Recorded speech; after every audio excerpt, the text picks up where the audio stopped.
ఉండే మహాసాధ్వి ఇటువంటి గొప్ప వ్యక్తి ఈరోజు అమ్మవారు మన ఎందుకు దయించి అందరూ ఒక పదవిలో ఉండి రావడం నా అదృష్టంగా భావిస్తున్నాను.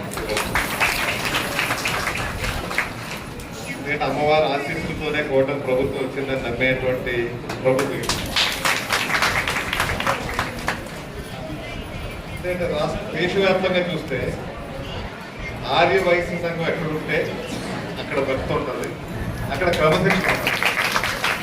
భక్తి ఒకటి కాదు, భక్తితో కూడిన క్రమశిక్షణ కూడా ఉంటుంది. చాలా చక్కగా ఈరోజు అనకాపల్లిలో అంత చక్కనైనటువంటి కార్యక్రమాలు జరుగుతున్నాయంటే వేరే ఏ ఆలయాల్లో జరుగుతున్నదానికి అయితే నేను అనుకోవట్లేదు. వాస్తవం చెప్పాలి, ఈ ఆలయంలో చూసే మేమంతా కూడా కాపీ చేస్తాము. నేను అమ్మవారే మూల విరాట్ వీరికి పరమేశ్వరి దేవని అక్కడ పెట్టుకున్నా, ఇక్కడ మీకు ఏం చేస్తారు, మీ పెద్దలు ఏం చేస్తారో అదే బాటలో అక్కడ కూడా వెళ్ళి